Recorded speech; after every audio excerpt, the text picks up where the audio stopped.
Assalamualaikum warahmatullahi wabarakatuh.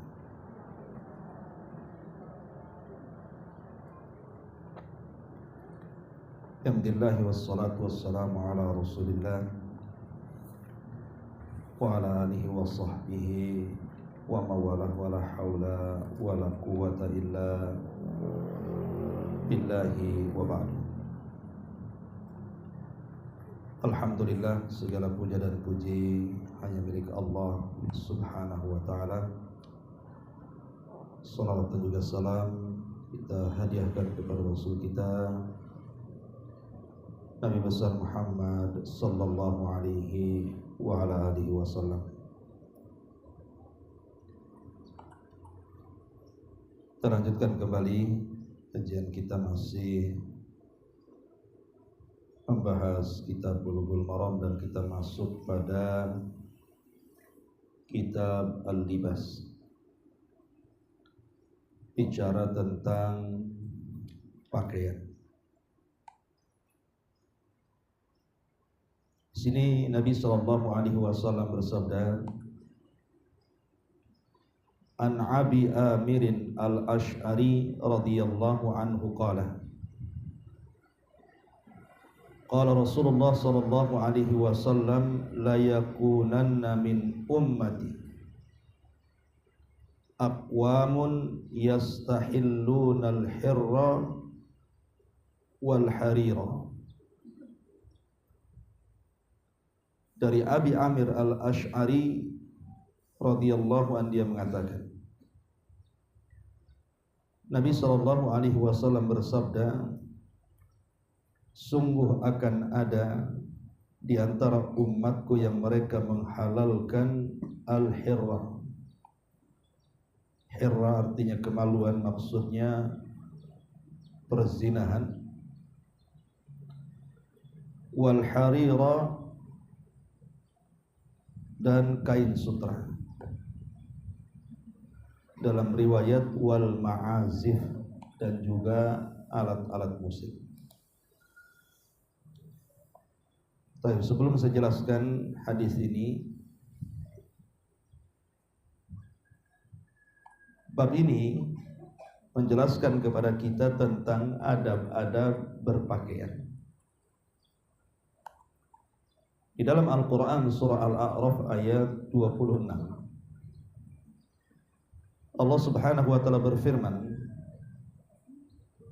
Ya bani Adama qad anzalna alaikum libasan yuwari sawatikum warisha wa libasut taqwa dzalika khairun dzalika min ayatillahi la'allahum yadhakkarun. Wahai anak cucu Adam, sungguh kami telah menurunkan kepadamu pakaian yang menutupi auratmu dan bulu sebagai bahan pakaian untuk menghiasi diri. Akan tetapi pakaian takwa itulah yang paling baik untuk kalian, karena yang demikian itu merupakan tanda-tanda kekuasaan Allah agar mereka selalu ingat. Ayat ini menjelaskan tentang karunia Allah subhanahu wa ta'ala dan nikmatnya, di mana Allah subhanahu wa ta'ala tidak membiarkan manusia itu telanjang sehingga tampak auratnya. Makanya Allah anugerahkan pakaian untuk mereka yang bisa menutupi auratnya. Nah, pakaian sendiri itu terbagi menjadi dua. Ada yang disebut dengan wahdi, ada yang disebut dengan kasbi. Adapun wahdi itu artinya pemberian. Jadi Allah subhanahu wa ta'ala memberikan pakaian kepada kita. Maksudnya di sini pakaian adalah kulit yang membalut semua daging dan tulang yang ada di badan kita. Lihat orang-orang yang terbakar kulitnya gara-gara terbakar atau tersiram air keras. Itu kan tidak cantik bentuknya. Orang-orang yang terkelupas kulitnya karena terbakar atau karena apa saja, itu akan mengurangi keindahan badan. Makanya betapa banyak khususnya ibu-ibu yang merawat kulit kan? Sampai-sampai menghabiskan ratusan juta bahkan lebih daripada itu hanya untuk perawatan kulit.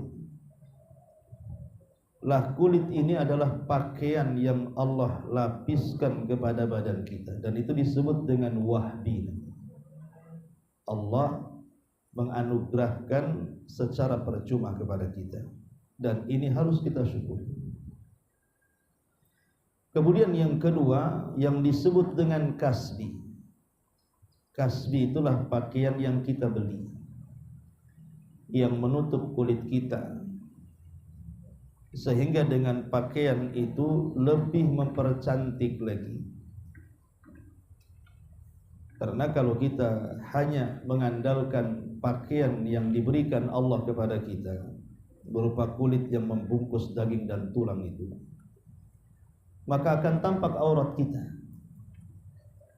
Tetapi kemudian ada perintah untuk menutup pakaian itu dengan pakaian yang lainnya yang harus kita upayakan. Itu disebut kasbi. Nah, itulah pakaian yang kita pakai, celana dan baju itu.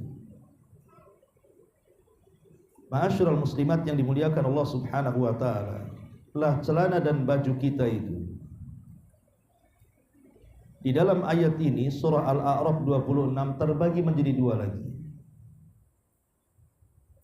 di mana yang pertama disebut libasan yuwari sawatikum, di mana pakaian dan celana yang kita pakai itu menutup aurat. Ini yang pertama, jadi gunanya untuk menutup aurat. Dan yang kedua warisha. Risa itu artinya pakaian yang memperindah di atas pakaian. Ada yang mengatakan maksudnya pakaian luar, sementara yang menutup aurat itu pakaian dalam. Kalau seandainya seseorang itu hanya menggunakan pakaian dalam saja, kalau laki-laki namanya ada kaos oblong, kolor gitu kan, kemudian berangkat ke kantor, kira-kira pandangan orang seperti apa? Ini mau ngapain orang kayak gini? Orang gila kan gitu. Tetapi ada pakaian keindahan, itulah pakaian luar yang menutup pakaian dalam. Itu warisha artinya. Ataupun yang dimaksud warisha itu artinya sesuatu yang mengindahkan pakaian itu sendiri, mungkin dengan rajutannya, dengan pernak-perniknya, dengan aksesorisnya dan begitu seterusnya. Lah itulah pakaian manusia. Dan fungsi pakaian sendiri itu ada 3 juga, di mana pakaian itu yang pertama bisa menjaga kita dari panas, yang kedua bisa menjaga kita dari dingin, dan yang ketiga bisa menjaga kita dari peluru, dari senjata. Adapun pakaian yang menjaga kita dari panas ma'ruf, ya, seperti katun ataupun sutra, pakaian-pakaian dingin. Karena kalau kita berada di musim panas kemudian menggunakan pakaian asal-asalan yang tebal, justru menggunakan pakaian malah enggak tenang kita dibuatnya. Ada sebagian orang yang tidak tahan, akhirnya dicabut pula pakaiannya karena panas kan. Makanya Allah berikan nikmat dengan menciptakan kain-kain yang dengan kain itu terbentuk pakaian sehingga di musim panas bisa kita pakai, dan itu nikmat. Kemudian yang kedua terbalik, pakaian yang dipakai di musim dingin. Makanya diciptakanlah ada jaket-jaket, pakaian-pakaian tebal, dan itu nikmat. Sebab kalau seandainya di musim dingin pakai pakaian yang untuk musim dingin, musim panas gitu ya, apa gunanya? Tetap aja dia menggigil jadinya. Dan itu juga bagian daripada nikmat. Termasuk juga pakaian perang. Sehingga kemudian ketika seseorang berperang, ada jaket-jaket atau pakaian khusus yang bisa menahan peluru, sehingga kita lebih terlindungi dari senjata-senjata atau peluru-peluru, sehingga tidak mudah kita ini mati dengan peluru itu. Dan tiga-tiganya adalah nikmat dari Allah Subhanahu wa ta'ala. Ma'asyiral muslimat yang dimuliakan Allah Subhanahu wa ta'ala, inilah yang disebut dengan libasan yuwari sawatikum warisa. Tapi Allah Subhanahu wa taala mengatakan walibasut taqwa dzalika khairun. Tetapi bagaimanapun pakaian takwa itulah pakaian yang paling baik. Pakaian takwa itu pakaian yang paling baik. Dahulu Nabi Allah Adam alaihi salatu wassalam saat diciptakan oleh Allah Subhanahu wa ta'ala, kemudian diletakkan di sorga dan juga istrinya Hawa. Maka Allah Subhanahu wa ta'ala memperindah keduanya dengan memberikan pakaian sorga. Dan kita tahu pakaian sorga adalah sutra dan pakaian-pakaian indah lainnya. Tetapi ketika kemudian Adam melakukan pembangkangan kepada perintah Allah karena was-was daripada syaitan, di mana Allah Subhanahu wa taala mengatakan wala taqraba hadhihi syajarah, jangan kau dekat-dekat pohon ini. Tapi tiba-tiba kemudian Adam pun mendekati pohon itu dan memakan buah larangan. Akhirnya apa yang terjadi? Maka Allah Subhanahu wa taala lepaskan semua pakaiannya. Sebagai hukumannya, Allah melepas seluruh pakaian Adam dan Hawa, sehingga mereka menjadi telanjang bulat dan tampak auratnya. Maka malulah satu dengan yang lainnya, kemudian saling menghindar. Makanya Allah Subhanahu wa taala mengatakan dalam surah Al-A'raf 22 itu, fadallahuma bighururin falamma dhaqa asy-syajarata badat lahuma syau'atuhuma wa tafiqa yakhsifani 'alaihima min waraqil jannah wa nadahuma rabbuhuma alam anhakuma an tilkuma asy-syajarati wa aqul lakuma innasyaitana lakuma aduwwum mubin. Maka syaitan membujuk keduanya untuk memakan buah itu, tentu dengan tipu dayanya. Tatkala keduanya telah merasakan buah itu, buah yang dilarang itu, maka nampaklah bagi keduanya aurat-aurat keduanya. Artinya Allah lucuti pakaian sorganya sebagai akibat dari kesalahan Adam dan Hawa. Dan mulailah keduanya menutupi auratnya dengan dedaunan-dedaunan sorga, karena sudah tidak berpakaian lagi, sementara mereka malu karena makhluk yang ada di sorga memandangi dirinya. Makanya kemudian dia malu, kemudian Adam dan Hawa mengutip dedaunan-dedaunan sorga, berusaha untuk menutup auratnya. Kemudian Allah menyeru mereka, bukankah aku telah melarang kalian berdua dari pohon itu? Dan aku katakan kepada kalian, sungguh setan adalah musuh bagi kalian berdua. Dari sini ada faedah bahwa sebelum Adam alaihi salatu wassalam bermaksiat kepada Allah, Allah tutup auratnya sehingga tidak tampak auratnya. Dan Allah Subhanahu wa taala mempercantik dan memperindah keduanya dengan pakaian yang menutup auratnya. Tetapi ketika keduanya bermaksiat kepada Allah Subhanahu wa taala, maka Allah lucuti pakaiannya sehingga tampak auratnya. Dari sini kita tahu inilah makna libasut taqwa, pakaian takwa itu. semakin orang itu bertakwa kepada Allah Subhanahu wa taala, maka semakin dia menutup auratnya. Semakin dia melakukan banyak dosa, maka pasti dia akan semakin membuka auratnya. Karena Adam ketika tidak berdosa ditutup auratnya, tapi setelah berdosa Allah lucuti auratnya. Makanya dari sini faedahnya, kalau orang makin bertakwa, makin taat kepada Allah, pasti makin menutup auratnya. Tetapi orang itu kalau makin bermaksiat, makin melakukan dosa, maka makin membuka auratnya. Tanpa harus dilucuti, dia lucuti sendiri. Itulah libasut taqwa. Lah libasut taqwa itulah Islam. Libasut taqwa itulah Islam. Pakaian takwa itulah Islam. Karena orang kalau berpegang teguh dengan Islam dan dia tahu adab-adab berpakaian, pasti dia akan menutup auratnya. Karena Islam kan sudah mengatur pakaian orang-orang yang beriman seperti apa, baik laki-lakinya atau perempuannya. Tapi orang kalau semakin jauh daripada Islam, apalagi keluar dari Islam, apalagi bukan Islam, maka mereka tidak akan peduli dengan pakaiannya. Bahkan tidak bisa dibedakan mana laki-laki, mana perempuan, mana manusia, mana binatang. Lihat pakaian orang-orang kafir itu.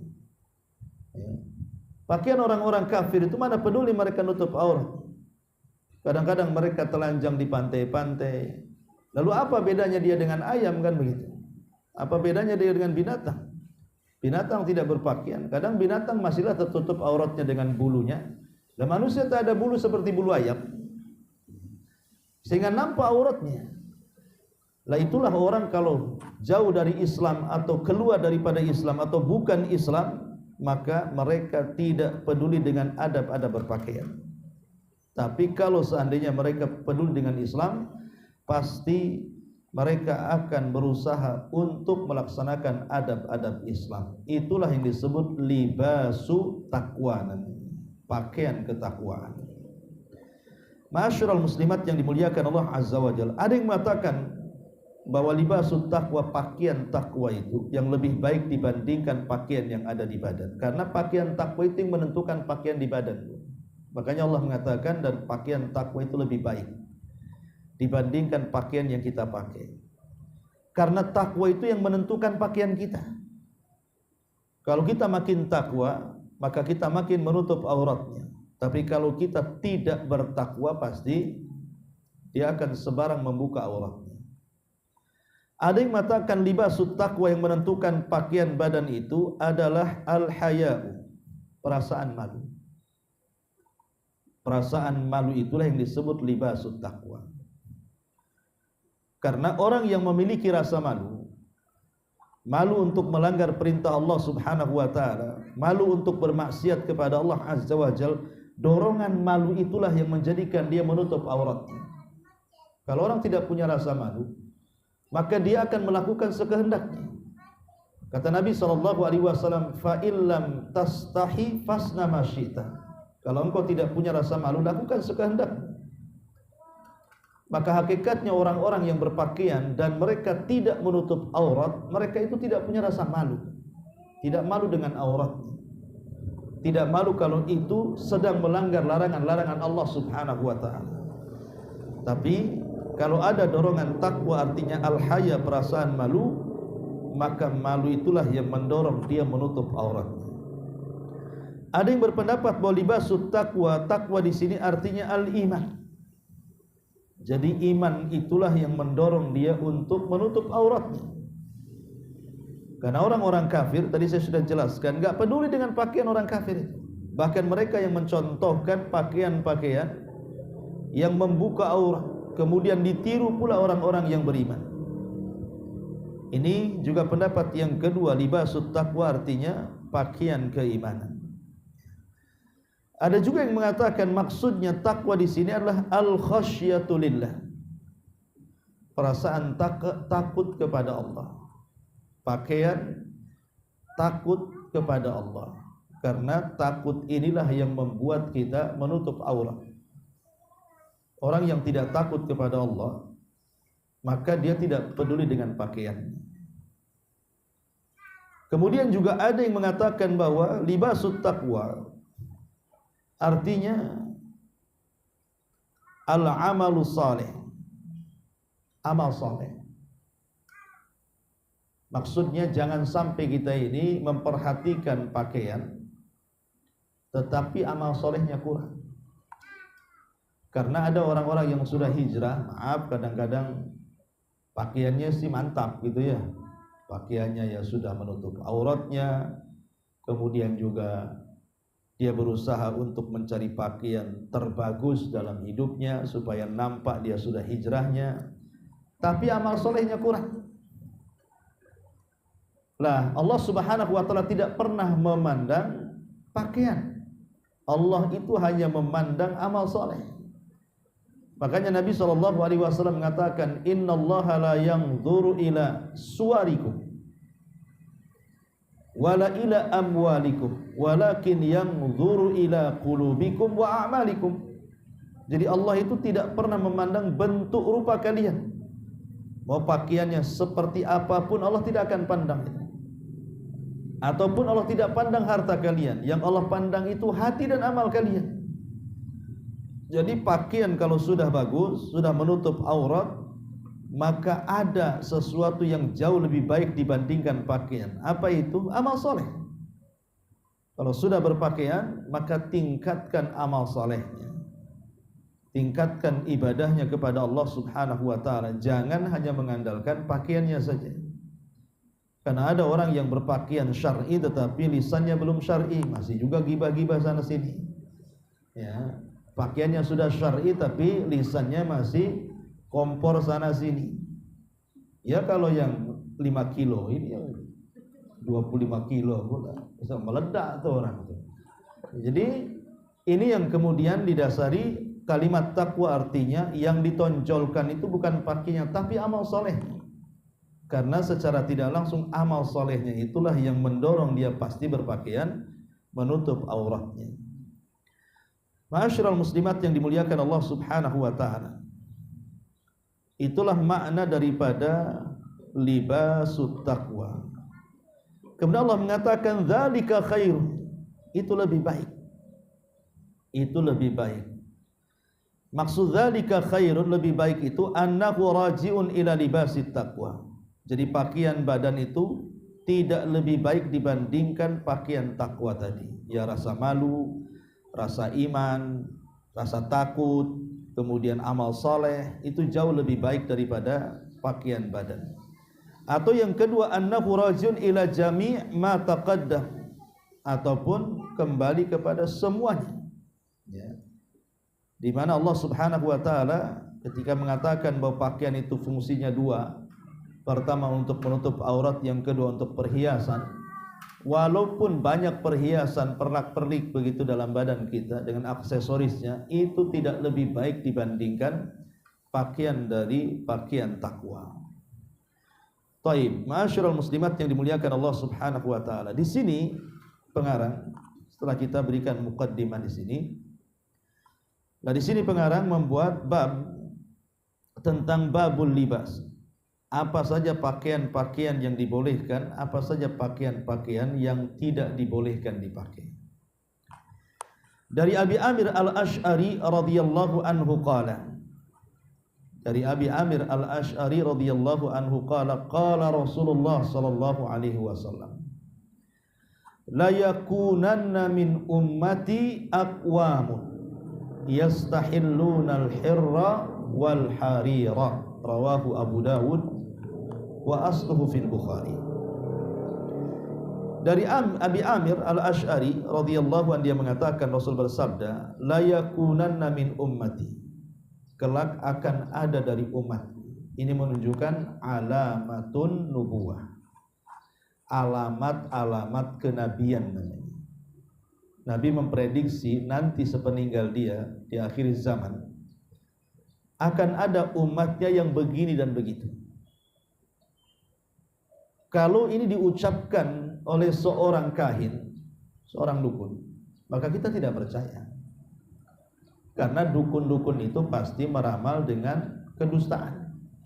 Tidak ada dukun yang meramal dengan kebenaran. kalaupun benar itu ya kebetulan. Tapi karena yang bicara Nabi SAW, sementara Nabi itu wa mayantiku anil hawa in huwa illa wahyun yuha, dia tidak mungkin bicara dengan hawa nafsunya, yang dibicarakan itu wahyu yang diwahyukan kepadanya, pasti ucapannya benar. Makanya Rasul itu dikatakan oleh Abdullah ibn Mas'ud radhiyallahu anhu as-sadiq al-masduq.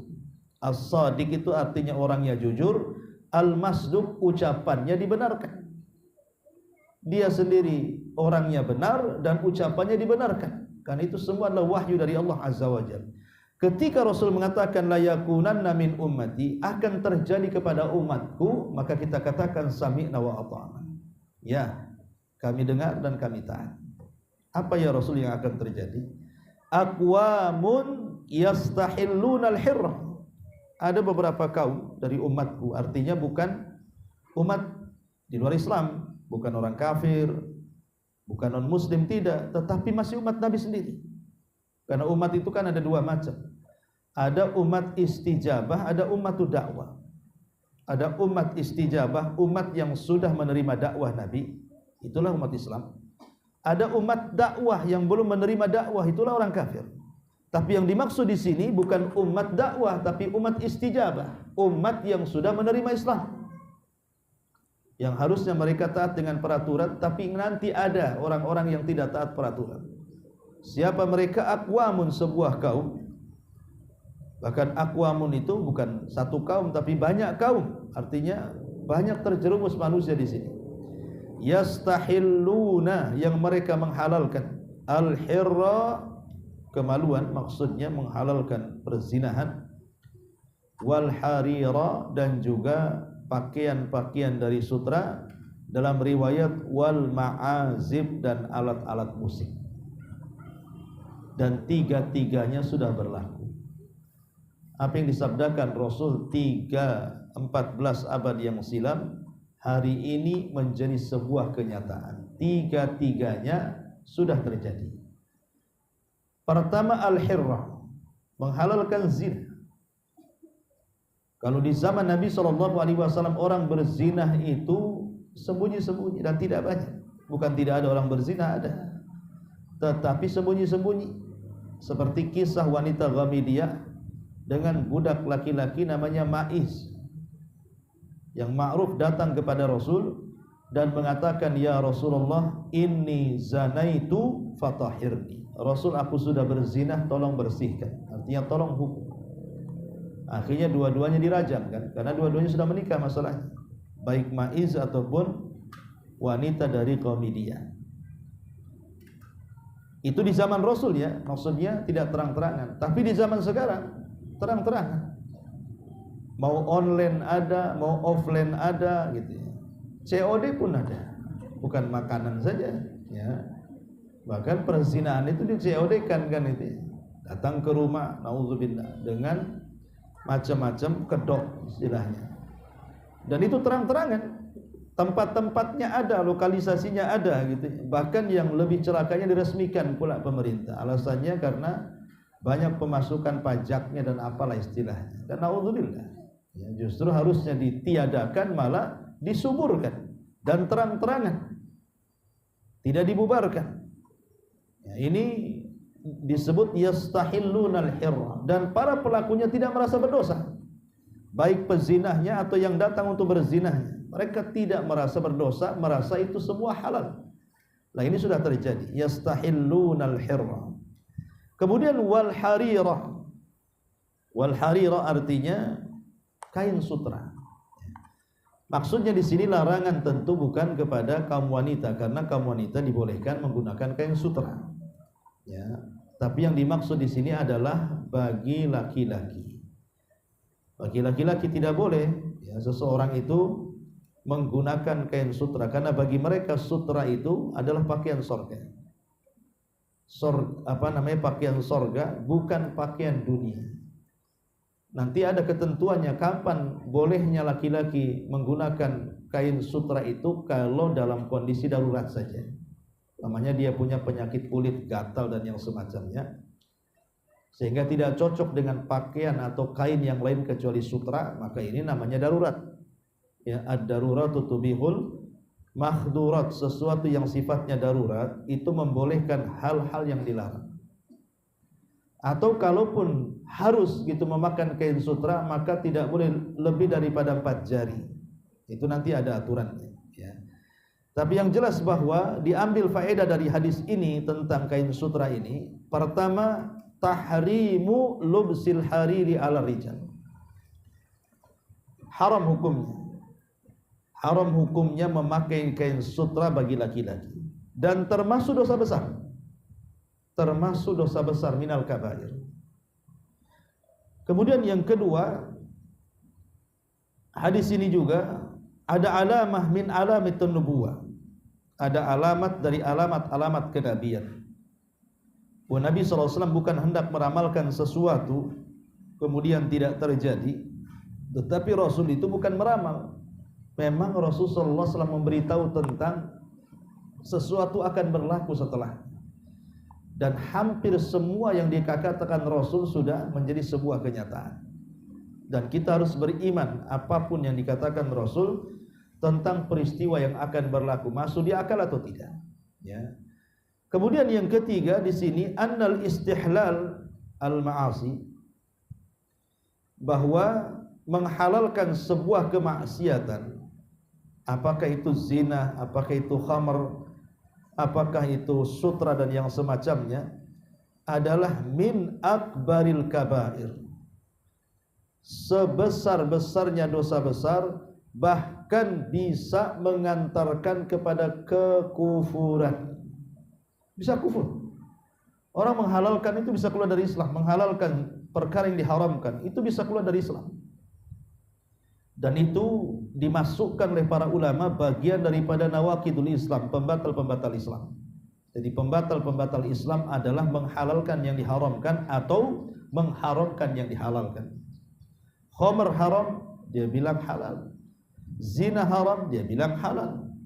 Ya, judi haram, dia bilang halal, dan begitu seterusnya. Menghalalkan yang diharamkan kufur, bisa keluar dari Islam.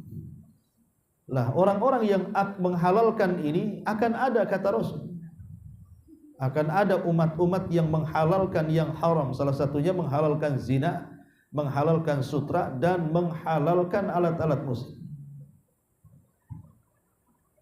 Dan di sini bukan hanya sutra saja, berarti masuk padanya juga alat-alat musik.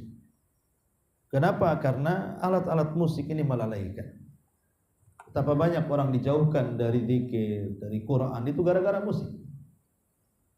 Gara-gara musik. Kalau zaman dulu lihat di desa-desa itu masihlah ada, dari rumah itu keluar orang baca Quran. Sekarang sudah nggak ada di desa loh ya, jangan cerita kota. Di desa saja sudah hampir tidak ada orang yang membaca Quran malam. Rata-rata yang keluar ya suara televisi. Nah, sekarang udah main YouTube, TikTok, short, apa istilahnya, tawa-tawa sendiri kayak orang gila tuh. Ada orang yang video-video kecil tuh, orang sekarang nggak waras bu, ya, padahal waras dia sebenarnya, tapi tahu-tahu ketawa sendiri dia. Rupanya dia pula pelaku di TikTok itu. Dia lihat sendiri, ketawa sendiri. Intinya bahwa di sini Nabi SAW mengharamkan sutra.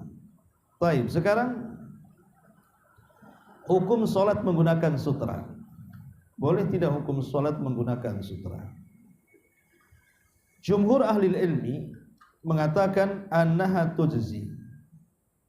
Jadi kalau sholat menggunakan kain sutra seperti sekarang kan ada tuh sarung-sarung dari sutra katanya. Ya tak tahu apakah benarkah, masa kalau sarung dari sutra harganya 30.000, ya, berarti kan mungkin mereknya merek sutra, bukan kainnya dari sutra. Oke lah, memang sarung itu dari sutra. Apakah boleh seseorang itu menggunakan sarung dari sutra untuk sholat? Apakah sah sholatnya? Jumhur ulama mengatakan sah sholatnya. Ini dikatakan jumhur. Jumhur itu maksudnya Syafi'i, pendapat Syafi'i, pendapat Maliki, pendapat Hanafi, dan pendapat Ahmad. Nah itu namanya jumhur, ya. Tetapi pendapat ahlu zahir pendapat ulama-ulama Zahiri seperti Ibn Hazm, Daud al-Zahiri dan yang lainnya, anna salata fihi ghairu mujzi'atin. Anna salata ghairu mujzi'atin, bahwa salatnya tidak sah. Wa talzam al-i'adah, maka wajib diulangi. Dan ini yang dipilih oleh ulama zahir, dan ada sebagian dari ulama Hanabilah mengatakan tidak sah. Ya. Tetapi pendapat yang kuat wallahu alam bahwa menggunakan kain sutra dalam sholat itu sah hukumnya. Tetapi ini kita tidak bicara dosa ya. Bagi laki-laki jelas dosa menggunakan kain sutra. Tapi kalau seandainya laki-laki menggunakan kain sutra untuk sholat, sah nggak sholatnya? Sah, tapi dia berdosa gitu saja. Sama dengan orang sholat menggunakan pakaian curian. Umpamanya ibu nyuri sajadah kemudian sholat di atas sajadah curian, sah-sah sholatnya, tapi nyuri sajadahnya berdosa. Ya, jadi kenapa demikian? Karena alasannya li'anna tahrim al-harir laisa aidan ila salati bi nafsiha bal huwa muharramun fi salati wa fi ghairi salati. Karena pengharaman memakai sutra itu tidak berkaitan dengan sholat saja. Baik ketika sholat, baik di luar sholat tetap haram. Makanya tidak membatalkan. Ya. Lain kalau seandainya seseorang yang sholat menghadap kuburan. Walaupun ini juga ada khilaf, ada yang mengatakan sah, ada yang mengatakan tidak. Ada yang, bagi yang tidak mengatakan, bagi yang mengatakan tidak sah sholatnya karena larangan menghadap kuburan itu kembali kepada zat sholat. Sebab kalau di luar sholat menghadap kuburan boleh-boleh saja. Ya, di luar sholat ibu menghadap kuburan boleh, tapi ketika sholat tak boleh. Artinya kan khusus ketika sholat saja. Kalau pakai kain sutra itu ketika sholat, di luar sholat tetap dua-duanya tidak boleh. Artinya tidak semata-mata kembali kepada zat sholat. Karena walaupun tidak sholat orang pakai kain sutra itu tetap tidak boleh gitu ya. Tapi kalau menghadap kuburan kan beda. Di luar sholat kan boleh kita menghadap kuburan. Tapi ketika sholat jangan. Berarti kan khusus fokusnya dalam sholat. Makanya membatalkan. Ada sebagian ulama mengatakan seperti itu. Ya. Jadi intinya bahwa memakai kain sutra dalam sholat itu sah tapi dosa gitu intinya. Ya masuk juga di dalamnya seperti kain-kain hasil gosok, umpamanya ngambil punya orang dipakai untuk sholat kemudian dibalikin. Walaupun dibalikin itu namanya gosok. Bedanya gosok dengan nyuri. Kalau nyuri nggak dibalikin, kalau gosok itu dibalikin. Ya. Jadi hati-hati. Ya. Seperti ibu ini lagi ngaji, kemudian pengen ke kamar mandi karena banyak sandal, ASI diambil, terserahlah sandal siapa aja, itu gosok namanya. Kan ibu punya sandal sendiri. Apa yang sandal orang pula diambil? Sayang Ustaz, sandal saya bagus, ini sandal sebelah tak bagus gitu. Itu sudah ngerendahkan orang, gosok lagi kan gitu. Jadi itulah bedanya gosok dengan mencuri. Kalau mencuri nggak dibalikan, kalau gosok itu dibalikan. Termasuk juga sholat menggunakan pakaian hasil ngerampok pakaiannya, beli pakaian, atau hasil korupsi beli pakaian. Itu kan tidak boleh juga. Tapi kalau untuk sholat pakai sah. Ya, itu kurang lebih hukumnya sama dengan itu maksudnya. Orang yang memakai pakaian sutra tadi. Baik, kemudian hadis yang kedua, hadis dari Hudzaifah. An Hudzaifah radhiyallahu anhu qala: Naha an-nabiy sallallahu alaihi wasallam an nashraba fi aniyati adh-dhahabi wal fiddati wa an na'kula fiha wa an lubsil hariri wad dibaj wa an najlisa alaihi, rawahul Bukhari.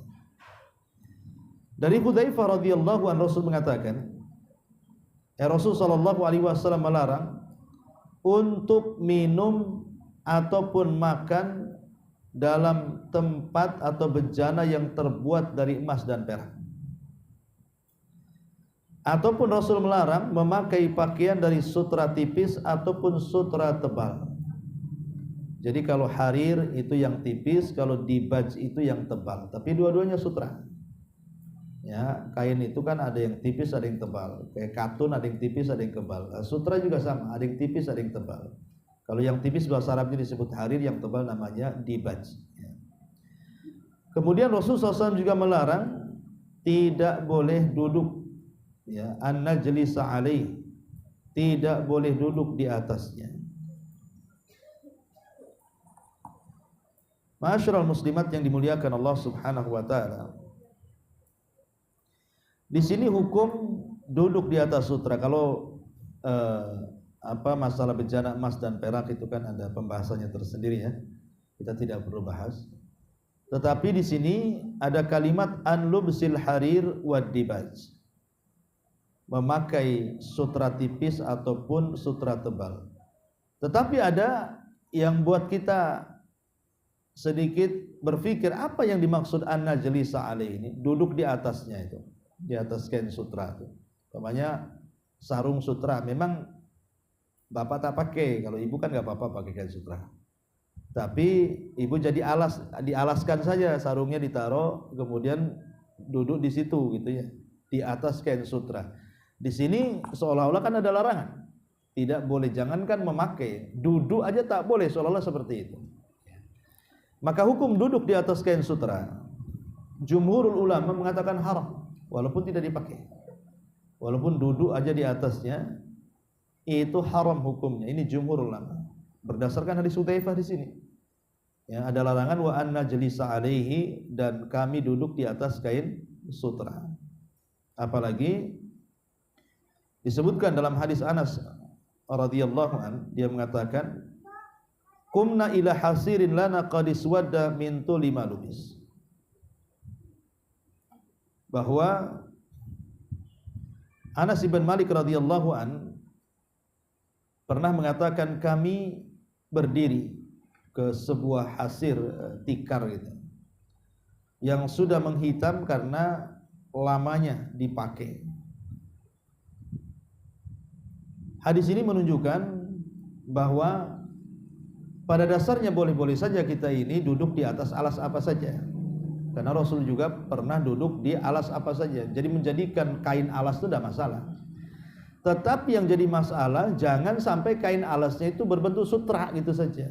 Kalau kain katun, kain apa itu terserah gitu. Tapi jangan keluar dari sutra.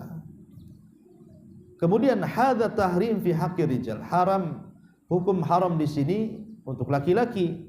Wa amman nisa fayubahu lahunnal julus. Tapi kalau perempuan ya boleh duduk. Dipakai aja boleh kalau perempuan, apalagi duduk kan itu. Nah, laki-laki ini tidak boleh. Ya, jadi baik dipakai atau tempat alas duduk, bagi laki-laki tetap tidak boleh. Tetapi dalam mazhab Syafi'i lain pula. Nah, dalam mazhab Syafi'i itu mereka mengatakan bahwa hadis ini umum. Kalau dipakai bagi perempuan boleh, tapi kalau untuk alas tak boleh. Ya. Jadi mazhab Syafi'i mengatakan ta'mimu tahrimihi fi haqqin nisa'i aidha. Jadi mengumumkan pengharaman duduk di atas kain sutra itu masuk juga perempuan. Tetapi ada juga yang membolehkan dua-duanya, laki-laki dan perempuan boleh. Ya, seperti yang dikatakan oleh Abu Hanifah, boleh laki-laki dan perempuan duduk, karena yang dilarang itu memakainya katanya. Nah, ini juga ada yang mengatakan seperti itu. Jadi ada 3 pendapat, ada yang mengharamkan mutlak laki-laki perempuan, ada yang membolehkan mutlak laki-laki perempuan, ada yang mengatakan laki-laki tak boleh, perempuan boleh. Nah, itu dari 3 pendapat yang disebutkan para ulama. Kemudian juga hadis berikutnya yang berkaitan juga masih dengan sutra.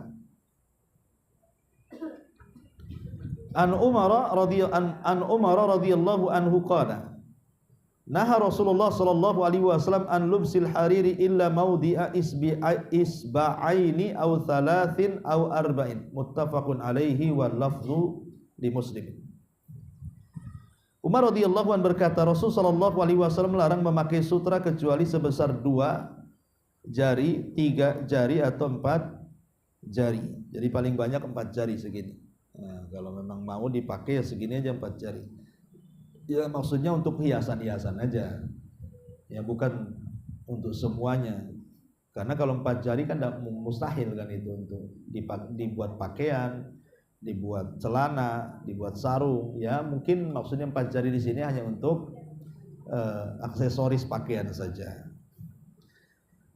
Imam Nawawi mengatakan di sini, wa fi hadhihi riwayati ibahati al-alami minal hariri fi thawbi idza lam yazid ala arba asabi.